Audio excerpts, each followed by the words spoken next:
those things so casual. Cause she's disconnected from reality. If you catch her, she gon' blame it on the holiday. She be cheapin', she seeking, reaching those galaxies. Things you won't do, she gon' do those things so casual. Acne on her face, she drink Everclear. Loose life, bar fights, she'll fight over beer. She'll fight over shots, then take out her Glock. Close her eyes, fire off, wake up, she forgot. She like 22, don't know who she is. All she knows is TV shows and trying to make it big. Work, drink, repeat, smoke, eat, deep, sleep. Same old thing, every day. She don't think to change. Cause she's disconnected from reality. If you catch her, she gon' blame it on the holiday. She be cheapin', she seeking, reaching those galaxies. Things you won't do, she gon' do those things so casual. Cause she's disconnected from reality. If you catch her, she gon' blame it on the holiday. She be cheapin', she seeking, reaching those galaxies. Things you won't do, she gon' do those things so casual. Yo, she just learned the poses. She get that attention. Yet she know her angles. Now she get dimensions. Cash is kinda low. What she do? Now she pop to promote. What she do? Dance videos. Hookah smoke. Internet pics with poked out lips. Draw young men with young men tricks. Men break heart. Girl get mad. Girl get crazy. Girl get banned. Men break heart. Girl get mad. Girl get crazy. Girl get banned. Men break heart. Girl get mad. Girl get crazy. Girl get banned. Cause she's disconnected from reality. If you catch her, she gon' blame it on the holiday. She be cheapin', she seeking, reaching those galaxies.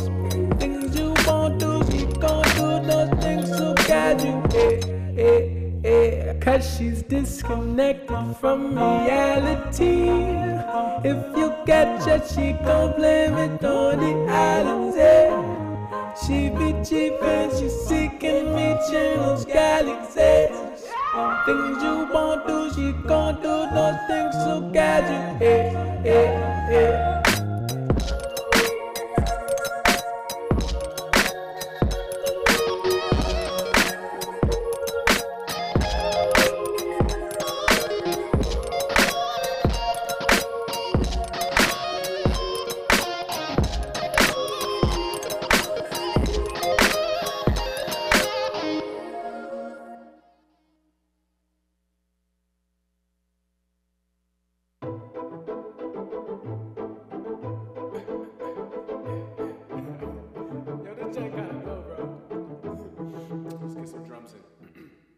I'm in Hollywood and I'm really bored. I'm in a studio that I couldn't afford a year ago. Now I'm a pro. Know every single person coming to my show. They be jumping, they be like, oh my God. They be jumping, they say you my hot vibe. I'm like, baby, yes I know, yes I know, yes I know. I'm like, yeah, you know this is my piano. Oh. I'm like, oh. Hey, remember that? Remember when I emailed you? Yo, remember that? Remember when I texted you? Yo, remember that? Remember when you never answered cause you told you got no time? Now you really on one time? Yo, remember that? Remember when you wanted me? Oh yeah, that's now. I ain't even want you back. Cause I remember that. Nowadays, guess where I'm at?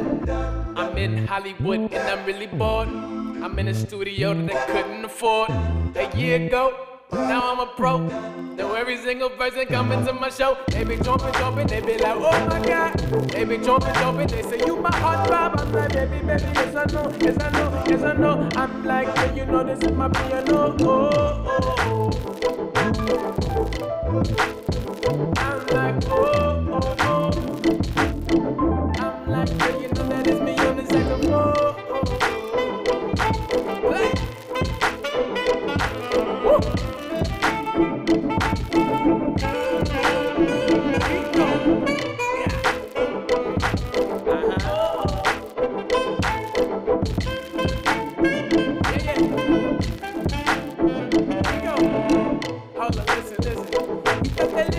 That you put it was enough, girl. How about now? 'Cause I'm up right now, and you stuck right now. Yeah. You thought you had it all figured out back then, girl. How about now? 'Cause I'm up right now, and you stuck right now. Oh.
just the way you do it when you move so swiftly. Vibing out to you and making me do human.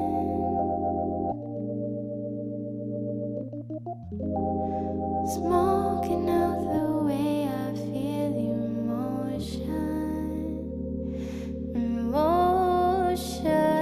so good, it's so bad, it's so bad, it's so new. I'm wishing at the end of June.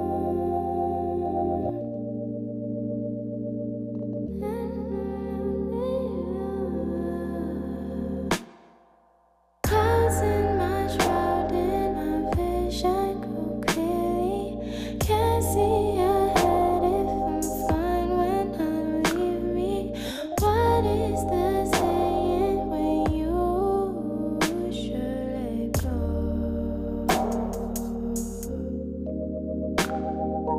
What is so impossible? Do me like that with a smile, with a smack, with a you know me, no, you know me better. No rainy, no windy, no sun. Just music and just the one. I'm fine like that, fine like that, fine. I'll never be losing, I'm on every time. No, you don't knows me no better like that. Fitting in your style and out too quickly. And it's in the way you do when you move so swiftly.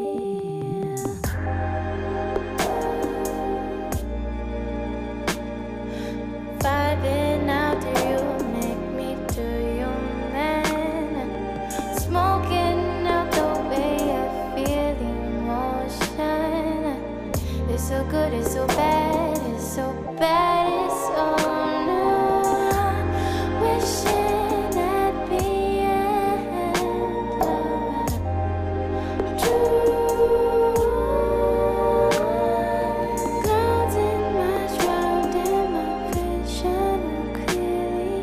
Can't see ahead if I'm fine when I believe in me.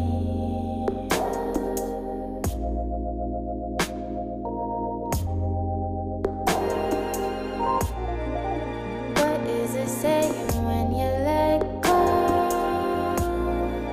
What is so impossible? So do me like that with a smile, with a smack, with all your nose, you know better like that. When we be on the scene, when you got to me, winging me with a hurt. No rainy, no windy, no sun. Just music and just the one. I'm fine like that, fine like that, fine.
Well, I wanna let you know my mind is made up and I wanna go.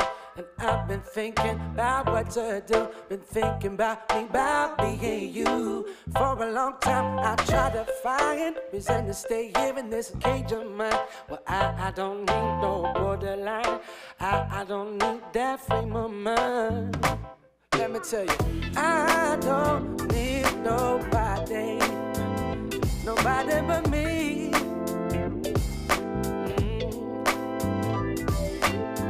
I don't want nobody. Nobody but me.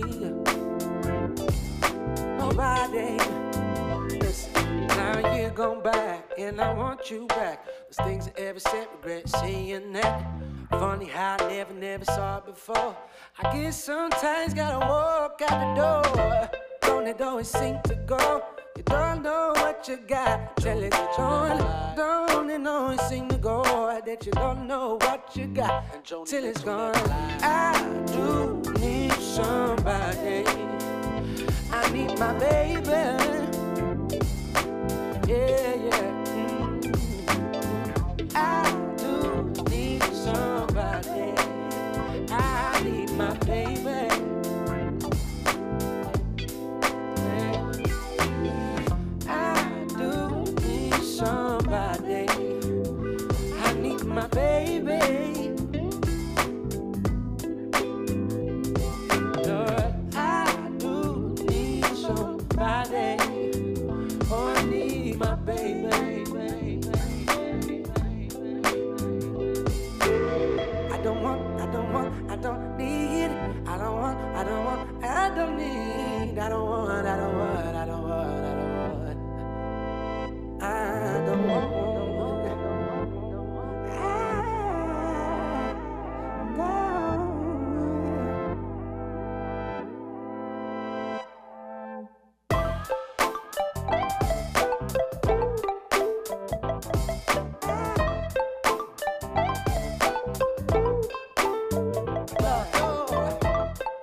my baby.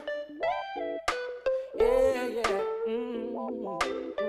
I do need somebody. I need my baby.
Hello, hello. We're going to get started in about 1 or 2 minutes. If y'all want to go ahead and take your seat.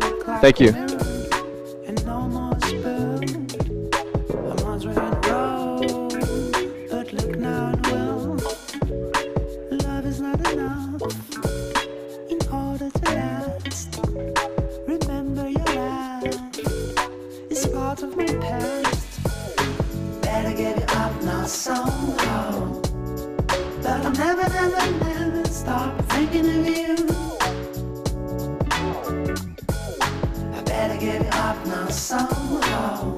Hey, feel free to sit at the front too and fill in. No one's gonna spit on you.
Now, hello. Yep, now you can. Alrighty, good evening. I appreciate you guys coming for the first official co-founder meetup of 2019. This is 8 years in the making, or are we on our 9th year? Yeah, got lost. 8th or 9th year. But either way, I appreciate you guys being here. I know it's Monday. It's somewhat late, but we'll try to make good use of this time. Quick intro into what the tech map is for anybody who hasn't been here. Do we have any first-timers? Okay, decent. So we'll explain what is a tech map, what's a co-founder meetup, and then we'll kind of go into the keynote speaker, the pitches, and so y'all know a little bit of the format. Obviously, we did the preliminary networking, keynote speaker. I think we have 3 pitches today, and then we'll conclude with a little bit more networking, and then we'll have a hard stop at 9. The founders, some of y'all I know have met Johan. Johan and his wife started this 8 or 9 years ago. For the past about year and a half, Taylor and I have been the moderators going forward. And so what's going on today, we already covered that. A little bit about our sponsors. Good friend Colt Monclaw with IV Bars, New York Life, Capital Factory. That's how we're able to use the space, etc. And so why are we named the tech map? Probably could do a 5-minute explanation on what the tech map is, but to be concise, it's to bring tech individuals together, developers, entrepreneurs, people who just have an idea and want to get started, or somebody who already has maybe a successful company who wants to get some brand recognition. That helps you connect, but also finds other tech communities, but tech events, Austin, nationally, globally. We are global, as Johan likes to call it. And then on about how you can create some profiles, how there are some groups you can connect. You can create a very basic profile that helps you connect with other people in the tech map community or people you may meet elsewhere. Post jobs. So the keynote speaker will have about 20 minutes to speak. You don't obviously have to take the full time if you don't have to. And then again, pitches are a lot shorter. So hopefully we'll get the point across and then leave some time for some Q&A. So we had 3, Dave, Mikula, who we've had the pleasure of hearing a couple times, and then Mr. Ben. And so a little bit about our keynote speaker, Miss Lindsay. I know obviously with immigration law and with the tech community, we have some people coming overseas or people who may outsource for some of the things that we do. So she's going to be able to shine some light on the intricacies of what that looks like, how laws may have changed, and so forth. So without further ado, Miss Lindsay, we'll give a round of applause. Would you like the mic, or? I guess I could just put it right here. Thank you. Just tell me if you can't hear me. Also tell me if you can't see me over the podium. Jan just told me that they used to have a box that you could stand on, and I said they're probably trying to play a sick joke on me because I'm so little. What? Do you want me to move this a little closer, or is that good? No, can you hear me? Okay, awesome. All right. I am Lindsay Gray. That is correct. Oh, yes, thank you. How's everybody doing? I promise I'm not going to talk about immigration law all that much. Everybody got a drink, just in case?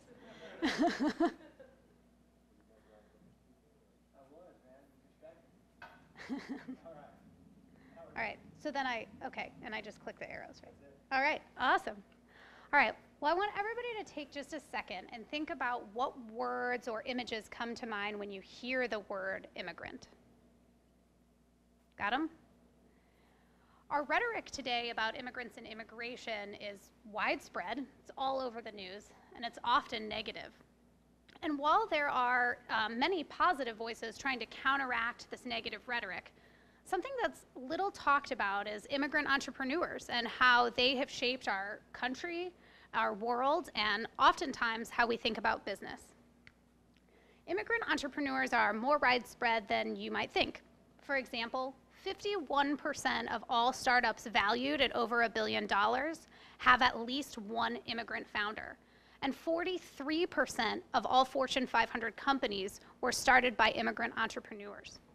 Over a quarter of entrepreneurs are immigrants, even though immigrants only make up about 14% of the US population, and about 1 in 10 immigrants own their own small businesses.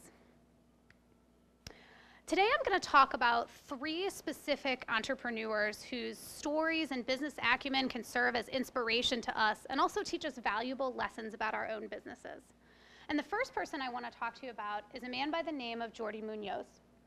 Jordi Munoz was raised in Tijuana, Mexico, and when he was a child, he developed a hobby of tinkering with electronics and repairing them. He especially loved model helicopters. By the time he was 18, he had learned to code, and he wanted to go to the National Polytechnic Institute in Mexico City. He applied twice and was rejected both times, and so he studied computer science at a university near his home. After 2 semesters, he dropped out, and his then fiancée, who was a US citizen, and he moved to California to start a life in the United States. Jordi obtained his green card through his wife, but it took 7 months for him to obtain his green card. And during that time, he didn't have any work authorization, which was driving him nuts. And so he started tinkering in his apartment, and he had a model helicopter. And with that model helicopter, he created the first ever autopiloted drone out of the model helicopter and parts from a Nintendo Wii controller. In order to attach the microchip to the circuit boards, he put them in a toaster oven that was hacked with sensors. He now calls this the most productive time of his life, even though he had previously referred to it as being like a jail. He posted his efforts on a DIY drone site online, and he caught the attention of Chris Anderson, who was then the editor-in-chief of Wired magazine. And Chris was impressed by Jordi's efforts, and he sent him $500 to go towards his work.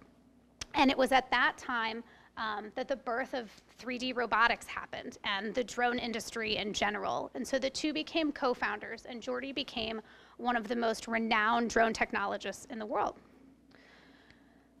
There are a few different lessons we can learn from Jordi's story, and I know that the phrase, when life hands you lemons, make lemonade, is kind of cheesy, but it's important to note that Jordi really took advantage of the situation that he found himself in. I oftentimes hear from people who are waiting on work authorization, and especially nowadays with the long processing times, it can be really, really frustrating. And he really sort of, grabbed the bull by the horns and played with electronics in his apartment, which turned out to be a really good thing. The second thing we can learn from him is the power of online niche communities and entrepreneurial communities in general. This is where Jordi met his co-founder, where he was discovered as a great mind, and those things catapulted him into success.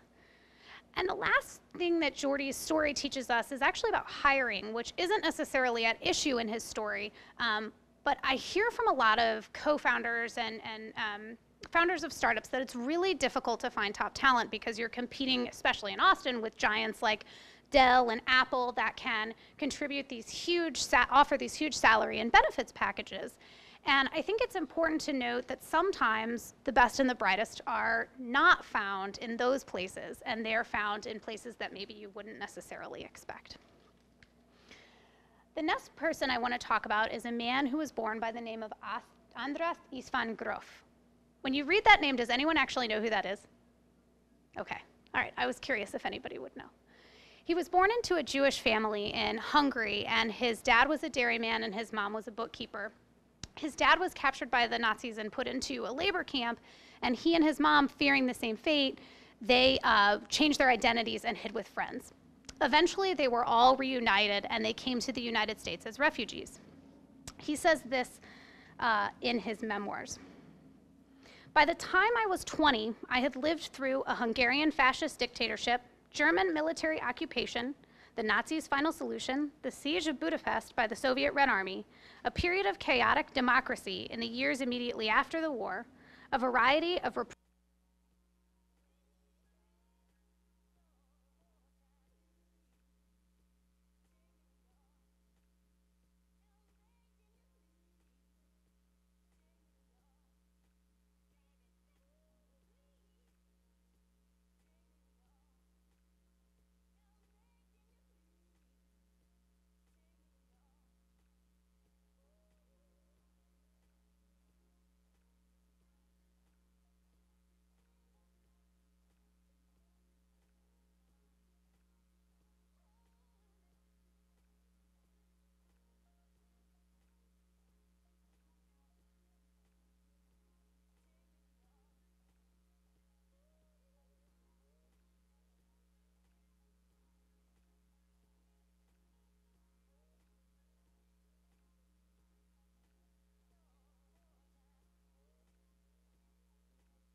Hello, hello.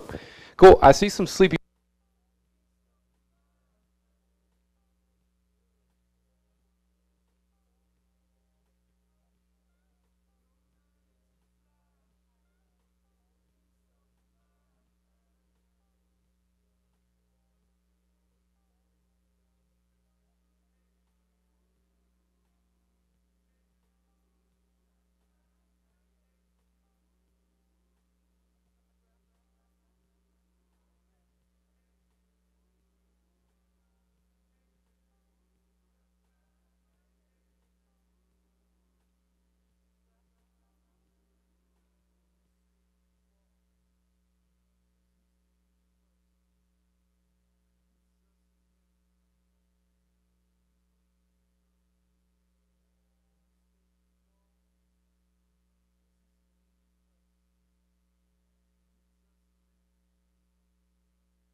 Mr. Chase.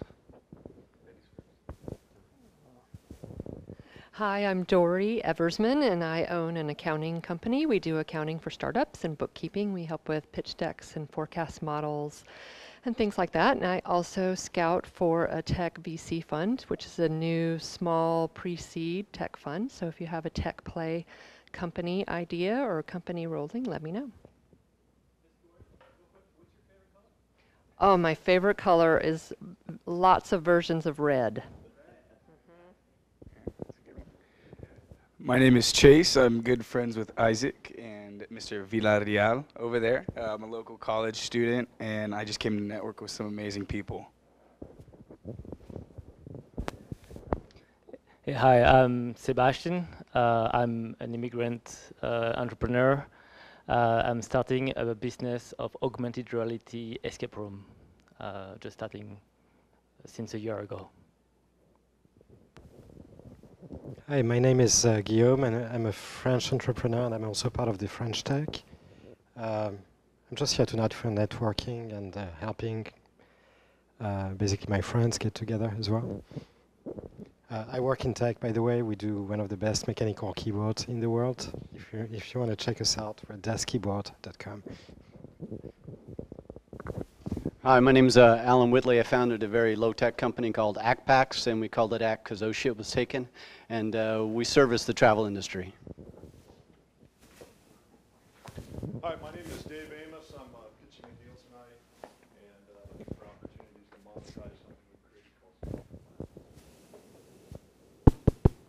Hello. Hi, my name is Alex Kendakov. I'm from Ukraine.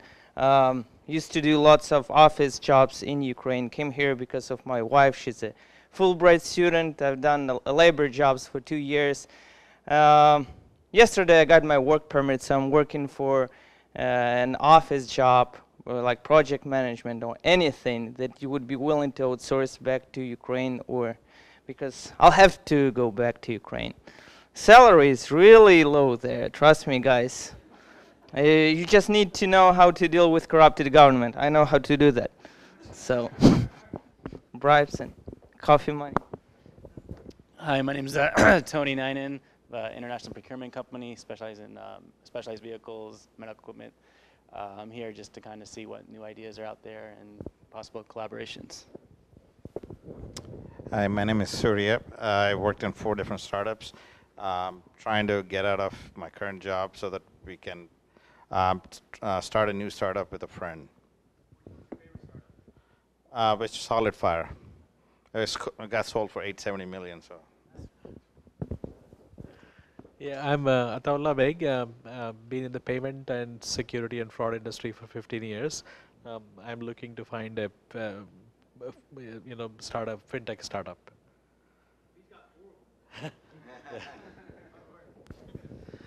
Hey, my name is Kishore. I'm basically a designer, architect kind, and mostly work in web technologies. So I'm here for networking. That's all I have. Hello, my name is Andrew, and I'm looking to get into UX. So if anyone of you know people in UX, please let me know. I'd like to pick their minds. Yep, that's it. My favorite color is green. Hey.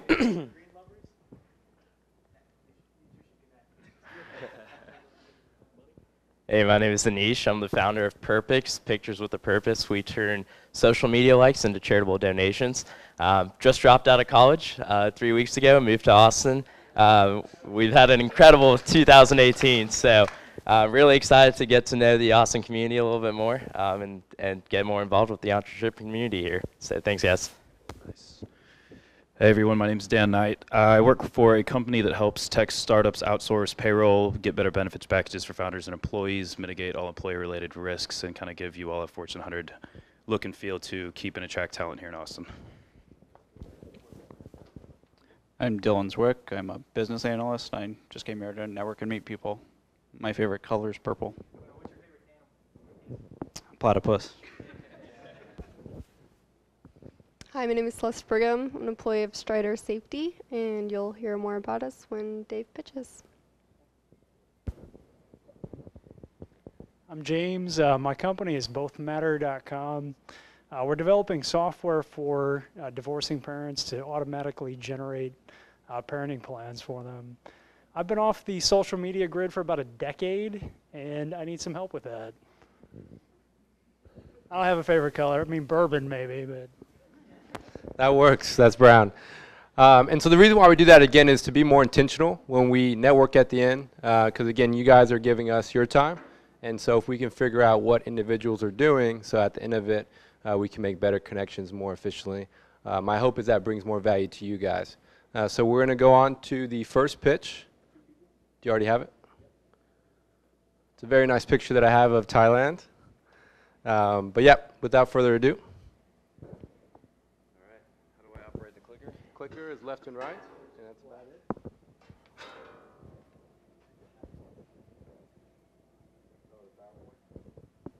Hey, what's happening?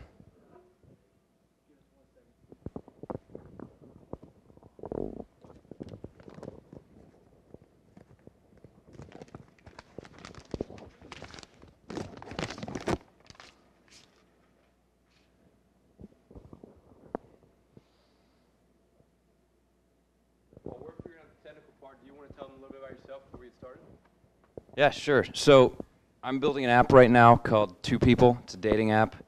I'm the sole person involved. I have the idea and the code. What I want to share with you guys today is the idea, which I think will resonate with people. There's a lot of dating apps out there that have failed. It's because they're all gimmicky riffs on other apps. Two People is genuinely original, and you know, that's what I'm going to show you today.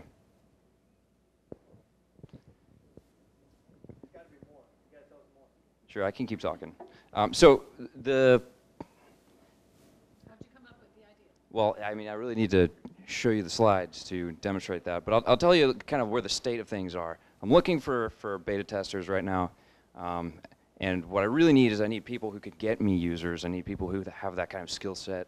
I don't have that skill set, and that's really the make or break challenge with something like this.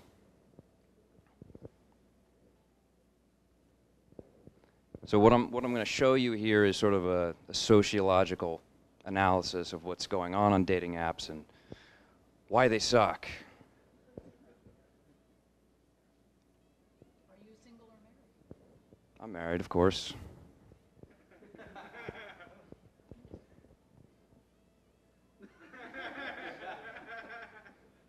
Why the of course on that? I don't know. Did you use a gimmicky dating app to get married?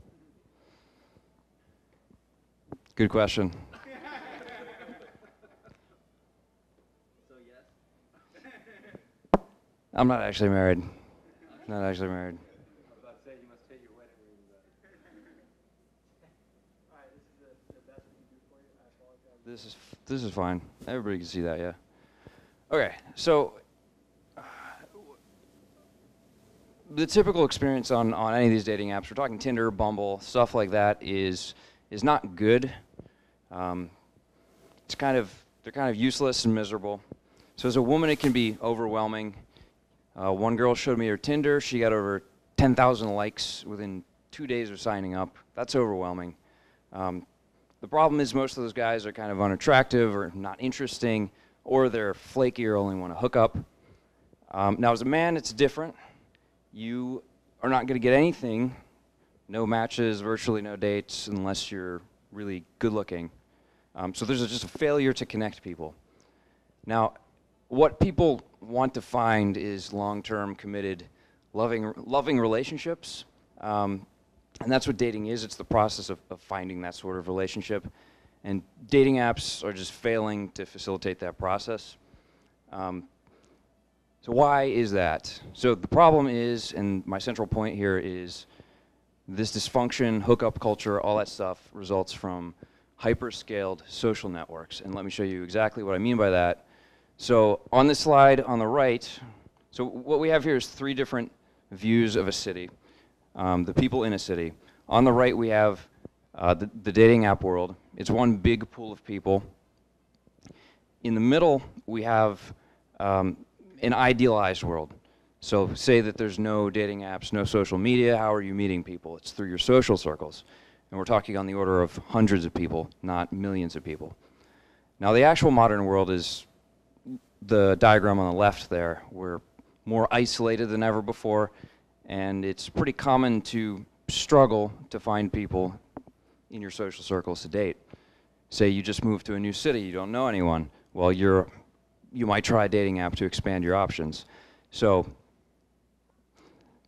the key distinction here is what I'm aiming at is the middle, the sanity, whereas other dating apps end up in this hyperscaled chaos. As tech people, if you look at this, the middle ground there is what you can think of as a horizontally scalable system. So our goal is to give you about as many dating options as you would find in the ideal world. So we have to curate and limit your matches. So here's how it works. Every user is a matchmaker, and that is supposed to be an animated GIF, but it's not animated. So what you do is you decide if 2 people are a good match for each other or not. You swipe right if you think so, or left otherwise.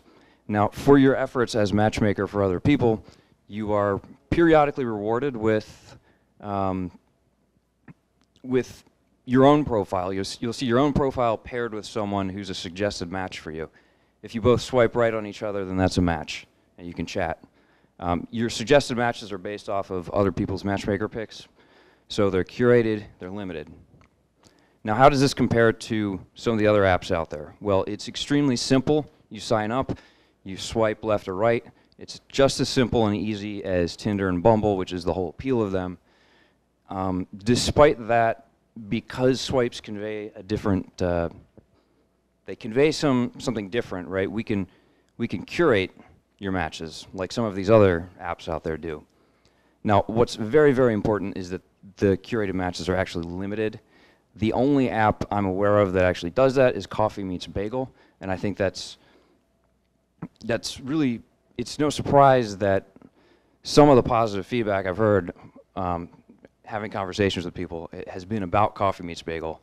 I think they're doing something right, and I think it's the fact that they're making any effort to limit matches. But I don't think they go far enough, number one. And number two is, how are they curating their matches? It's through these opaque machine learning algorithms that they just don't work. It's not a tractable problem. Two People takes a unique approach, which is to take people's input, sort of crowdsourced, right? And there's no other app out there that's doing this right now. And that is my pitch. Once again, you know, I'm looking for beta testers. I need people who can help me get users. I'm open to tech talent as well, and anyone who's interested. Thank you for your time.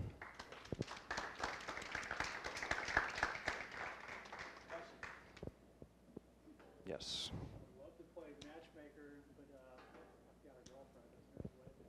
You can totally sign up and do that. Yeah.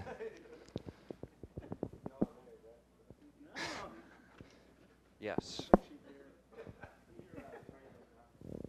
Everyone. Too big? Well, that's, so here's the thing. If we go back to this one, if you think about niche dating apps like, there's ones for Jewish and Catholic people, farmers. Yeah, you're talking about a smaller pool of people, so you're not going to get this massive pool of people. That's kind of why those things work. Whereas something like Tinder and Bumble, which are general purpose, they don't work particularly well, at least for people who aren't good looking. So we're trying to like give everyone, no matter what you look like, within reason, right? Some sort of reasonable options.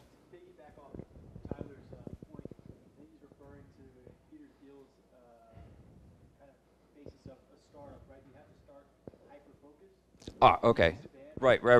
So if you're talking about how, what's the rollout plan? Well, the plan is to start in some select pilot cities, and that's kind of what I need people to, you know, that's why I need someone to come on board and help me target those cities and get people on board before we roll out to the broader audience.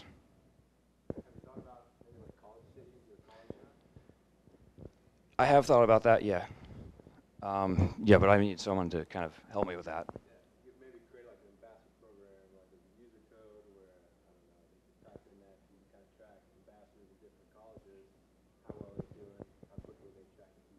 Okay. Okay. All right, well, do you guys know about that, and we can talk about this? Sure, we can talk about it. Sure. I don't, so. Okay.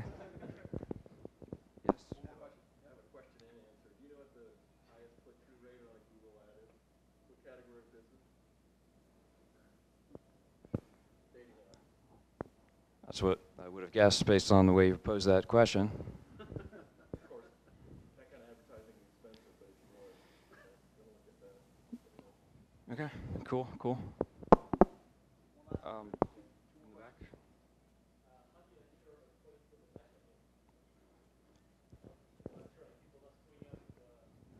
Yeah, that is a good question. It should be fairly easy to detect. Well, relatively speaking, obviously there's algorithms on the background, in the back end, to be able to detect, are people being honest? You know, are they swiping just right all the time? Like, you can categorize each matchmaker by how accurate they are in terms of, are they matching people who ultimately end up matching each other? and messaging each other back, right? So there's some algorithms on the back end that can handle that. And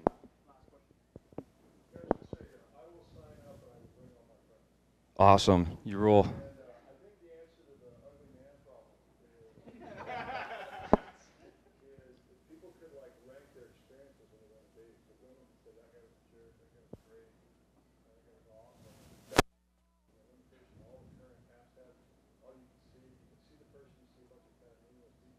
Mm.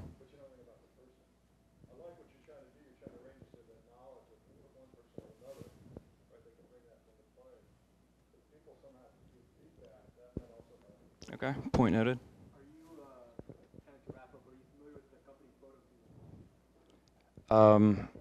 Yeah, I think Coffee Meets Bagel integrates with them.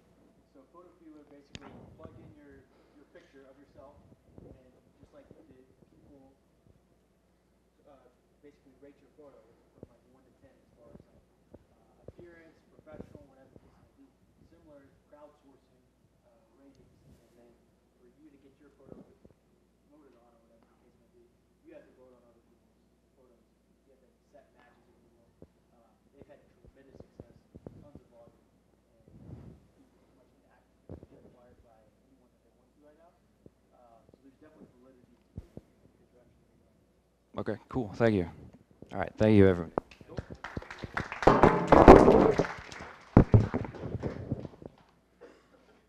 Thank you.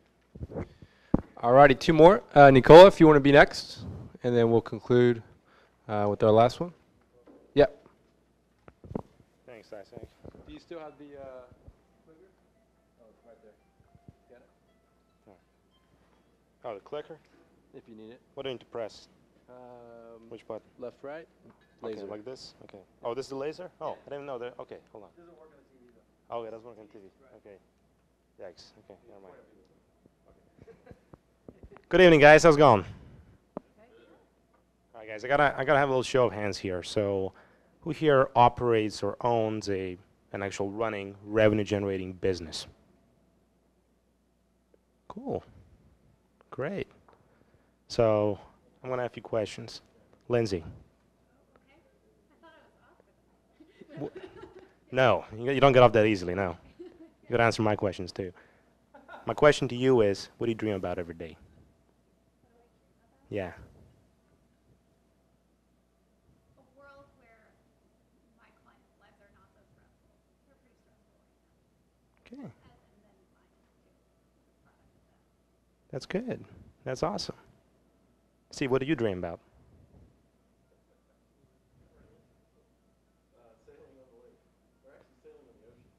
Cool.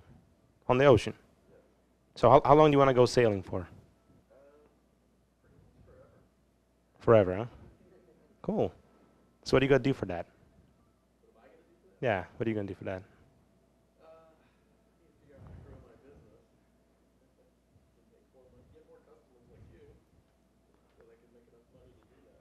So let me ask you a question.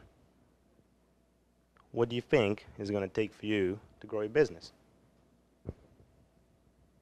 What do you think, man?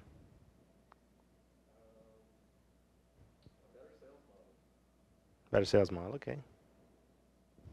What do you think? What do you think is going to make your business more? No, it's already set. You passed that opportunity. What do you think about is going to help you grow your business?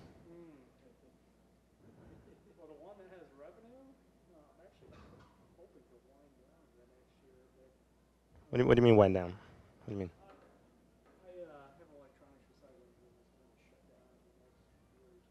Oh, why do you want to shut it down? So I can focus on Why don't you sell it? I could. I don't think it's worth a lot. Probably more effort than that. Well, there's certain ways that it can be done differently. You can actually make your business sellable, and you can sell for $1 million. And then in case everything doesn't work out, you can just go on a vacation, you know? Right? So this is this little chart that I use in my mastermind group, and I would like to show it to you real quick. Every business can be broken down into 5 pieces. So What you got over here is that you have your leads coming in. They come in with interest in what you're offering, and then you sell them. You turn them into your paying customers, and you maintain a relationship with them so they do more business with you.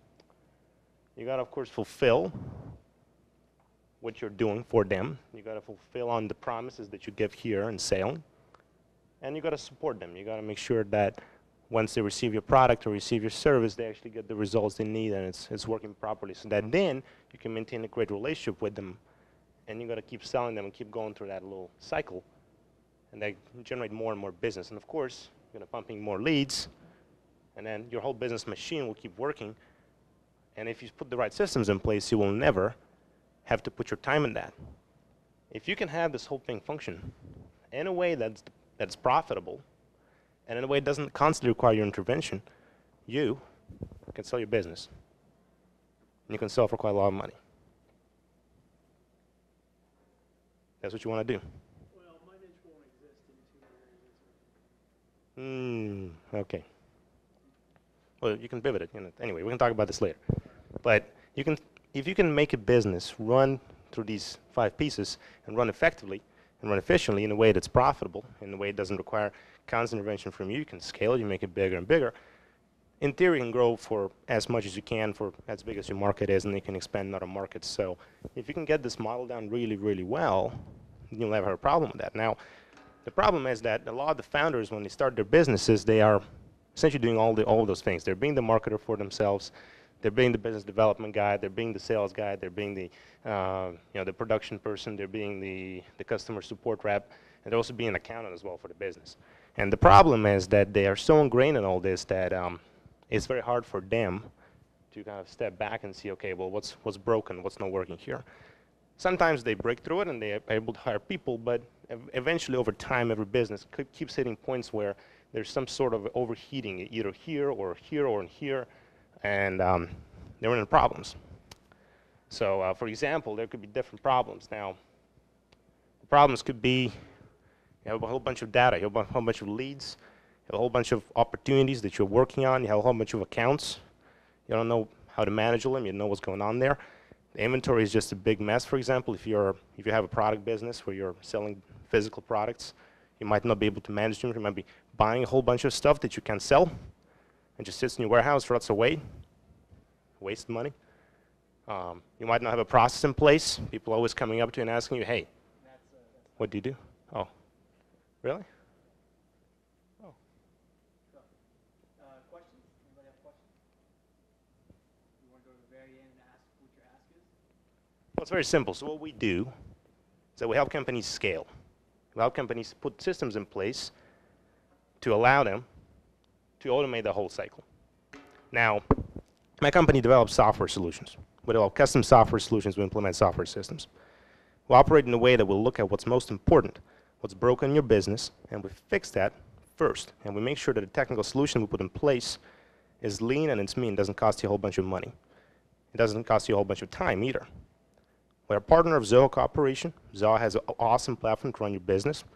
It's a low financial investment. You don't have to pay hundreds of thousands of dollars for licenses. It's only $35 a month per user. Our company has a whole bunch of experts. We have a pretty big team. And at this moment, we're looking for people to join our team. We're looking for salespeople. We're building a sales team around the United States. Now, it's a very hard job. There's a lot of hustling. It's a lot of hard work. It's a lot of the relationship effort, a lot of building of it. But at the same time, you work for yourself. You build your own relationships. You build your own book of business. We bring you warm leads. We have a ton of warm leads right now. We don't know what to do with them. And that's just an opportunity for you to really work for yourself and to make an uncapped commission-based pay. Now, that being said, I will be very transparent with you. It's a commission-only position, and we're looking for people nationwide for that. So if you know anybody who might be interested in that, let them know. Also, if you're servicing small businesses, if you work with small and medium-sized companies who are successful and growing, and you think that we can together serve our mutual customers better, let me know as well. Thank you very much. Awesome. We got about 2 more minutes for Q&A. Yes, sir. My company is called 100 CRM. Yeah, I'm going to put up my accounting information right here. Very end. So if you want to reach out, take a picture.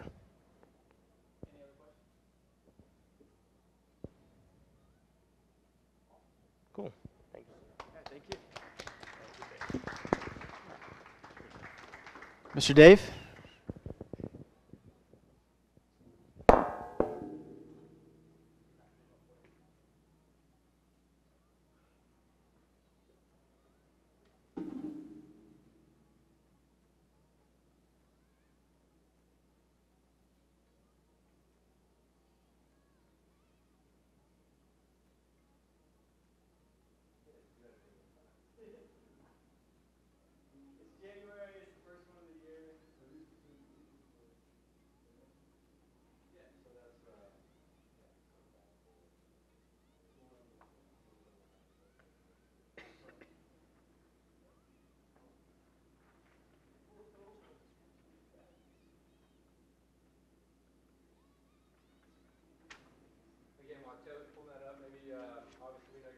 Sure. Where you're from, where you got started. Sure. While we're waiting for that, my name is Dave Amos.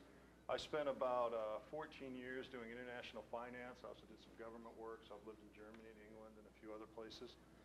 And then when I was 38 years old, I decided I wanted to find something to do that would be more meaningful with my life, so I went to the police academy and became a sheriff's deputy. I did that for a few years. I was also Colorado Ranger, which is armed search and rescue. And somewhere in there, I was injured, and that sent me down another path where I decided I wanted to focus on the challenge, specifically of violence against women. And for the last 8 years, I've led a team. We've done research specifically on serial predators, and that's what I'm going to talk about. Can you make it bigger?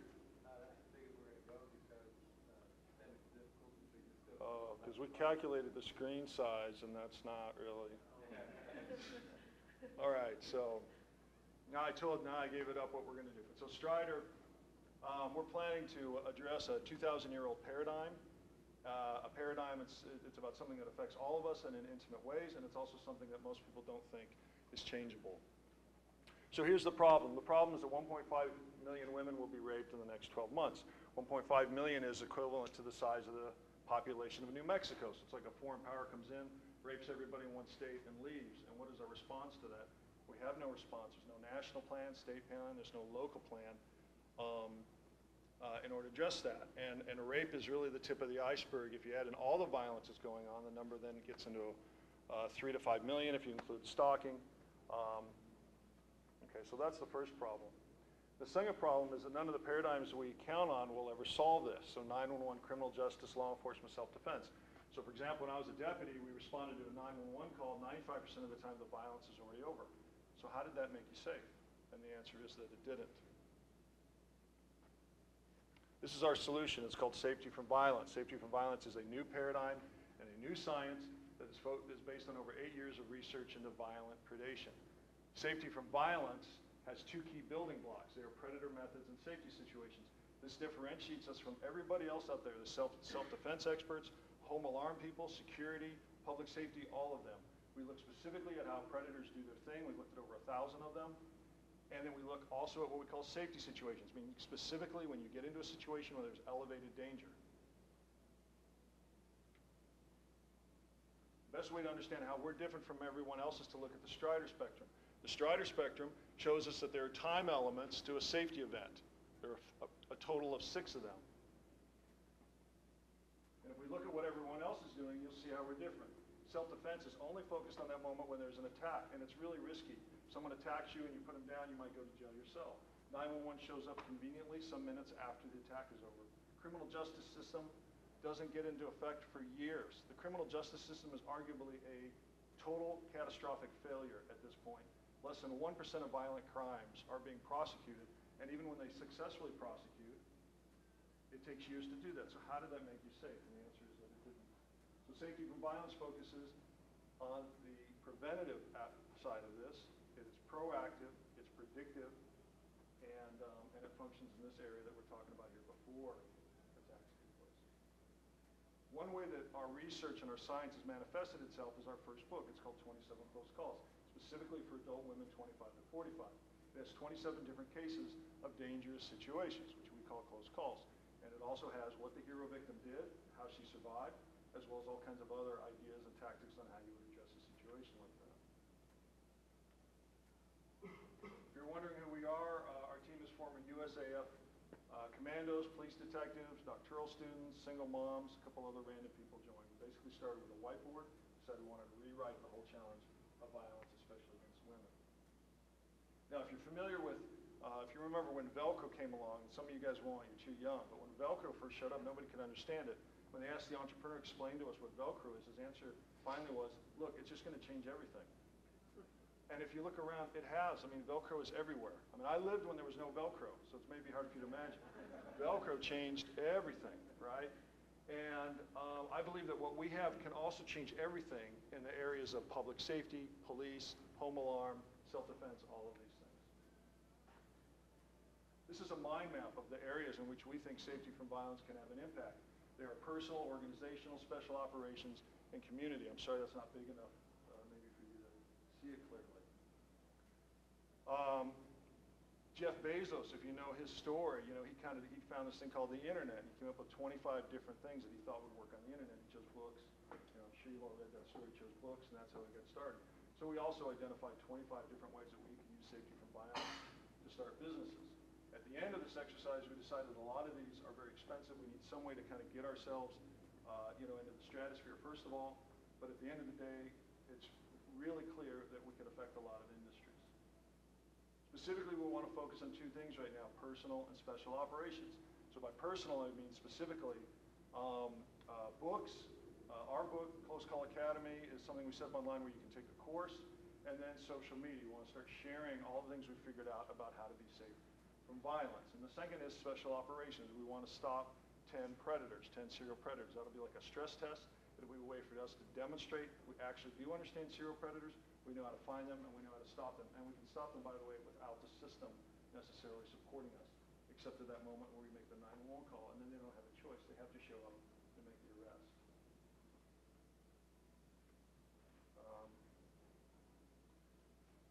So in summary, we want to do two things right now. We want to build a social media following of 20,000 people. And we want real followers, not somebody that just clicks, somebody that really gets what we're doing and wants to be supportive of that. And the second thing is to stop 10 predators. And we'll do that with our own surveillance team, be former cops, former special operators, everything legal, everything done under the guise of private investigators. And we believe when we do these two things, we'll be in a position then to do a lot of crowdfunding. We can crowdfund every time we have another predator we want to stop. We can crowdfund when we want to do one of the 25 projects. We'll be in a position. If you looked, I was on GoFundMe the other day. There's all these Justice for Joe, Justice for Raphael, Mary, whatever. Every one of them is like coffin expenses. Nobody's actually pursuing justice. We can do it. Serial predators have a major weakness, and that is that they're serial. So we can go get them. If you're interested, please give your card to myself or Celeste. I should have said this at the beginning. Would really like to find someone who can manage social media for us and join as a co-founder. Would like to find someone who's good at business development. I have to be real quick here, but we have something we call our safest campus on the planet plans. We've got a whole plan. All we need to do is make a deal with the university, and we could, I think, probably take about 12 to 18 months, drastically reduce the amount of violence on campus. Approximately 600,000 women are either raped or the target of an attempted rape on college campuses on an annual basis. And the third thing is a business advisor, angels, preferably somebody who's gone through the process 3 or more times. And finally, $250,000. Those are my details if you want to contact me. So, any questions? Did I make 5 minutes? I'm just curious about the statistics. I mean, it's wonderful what you're trying to do, but what percentage, you said 1.5 million women are raped every year. What percentage of that is serial predators versus? I couldn't have planned a better question. I couldn't have planned a better question. So it was like one of 10 things I wanted to squeeze into my presentation I couldn't do. So there's something really exciting happening in Pennsylvania right now. So Case Western University just got a deal done with a local DA where was in Ohio?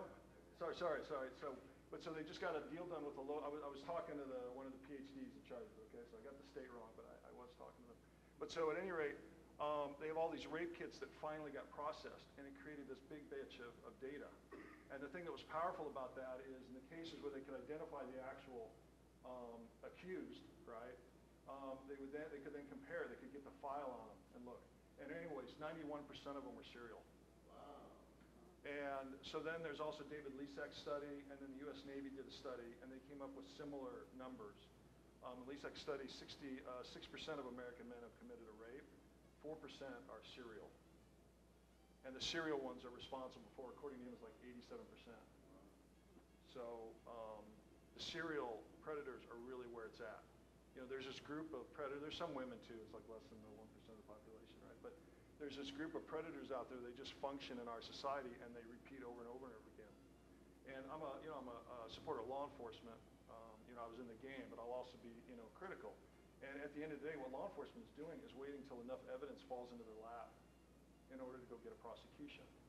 So some of the serial rapists we've identified in our work, I mean, in one case, we reported it to a major police department. They've assigned a detective, and we're now 7, 8 months later, and they've not made an arrest because they don't feel they have enough evidence. And that rapist is bragging about the next one on Facebook. So, and we could catch him. I know we could catch him. We just got to get some funds to go do it. Any other questions?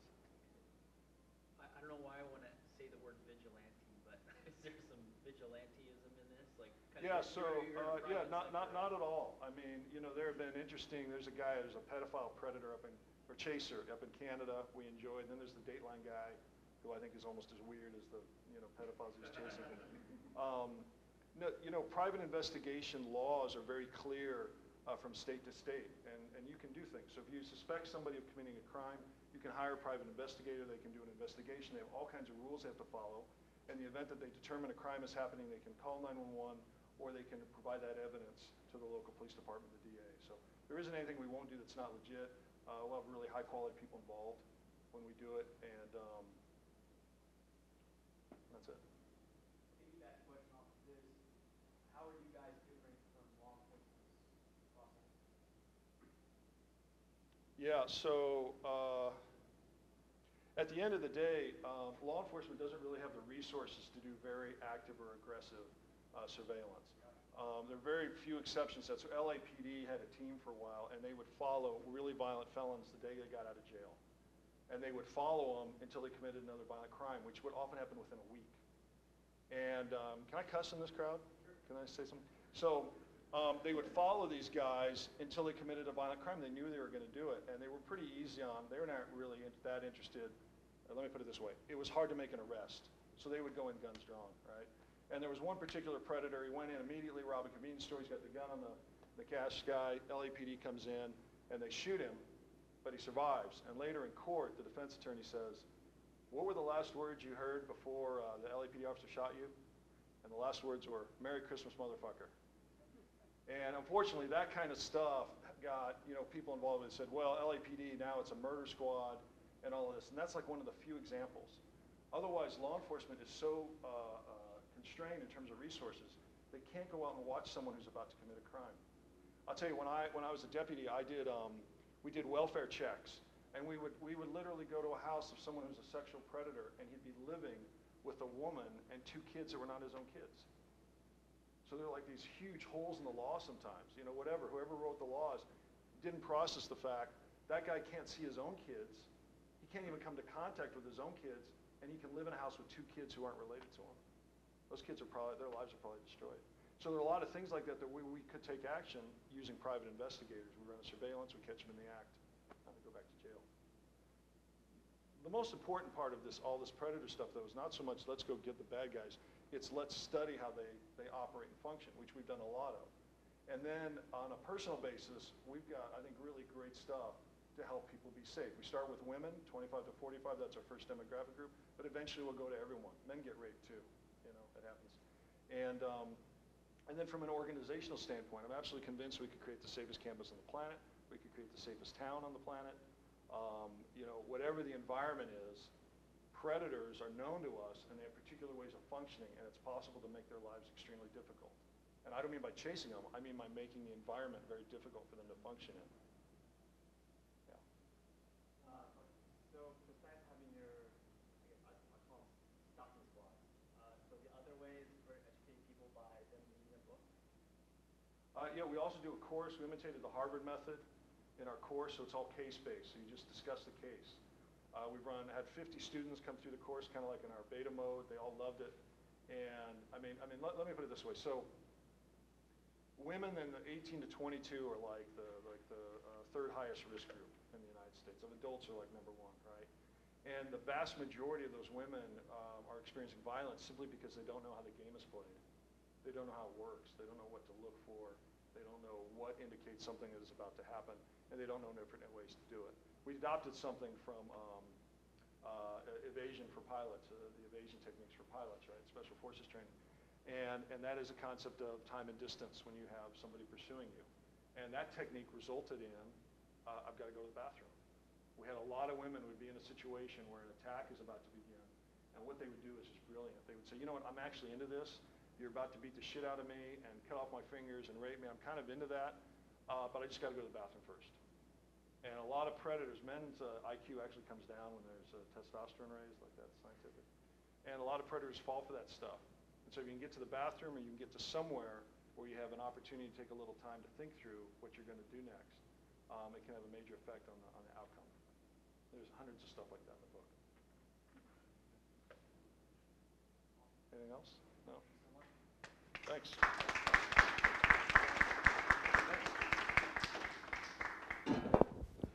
Awesome. Well, that concludes our pitches tonight. We will conclude with some networking and drinks. Please help us finish what's left. But first, we have the raffle.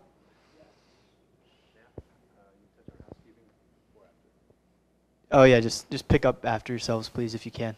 And then Isaac doesn't like to clean up your trash. Yeah, whatever. Evening concludes at 9 p.m. So at 9 p.m., we'll let you guys go down. If you want to continue to network, we can, just downstairs at the Omni bar below. Cool. So for the Malbec, Miss Jan. All right. There we go.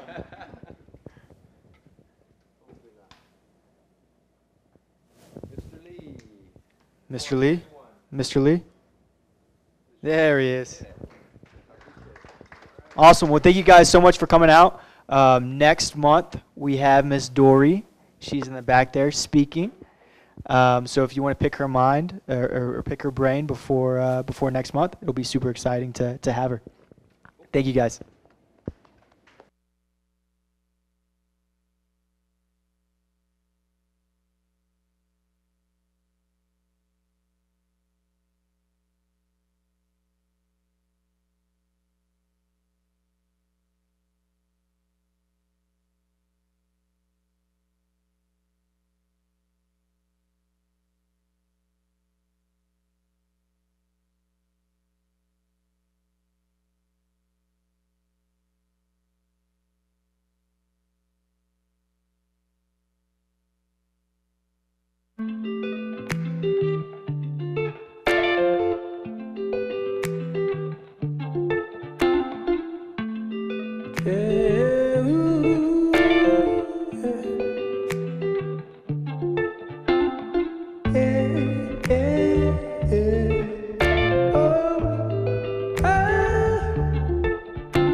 She hit me like that. Saw that thing so beautiful. That she just hit my heart. Oh, that full force and she got me like that. I be like that. Baby, why you so fine? Got to make you mine. So hard to find. They be like, oh, how'd you do the thing?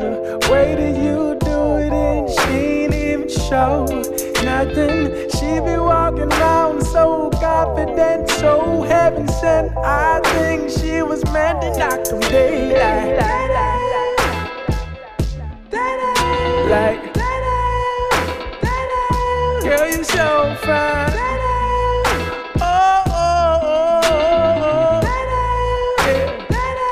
Yeah. Girl, you rockin' like.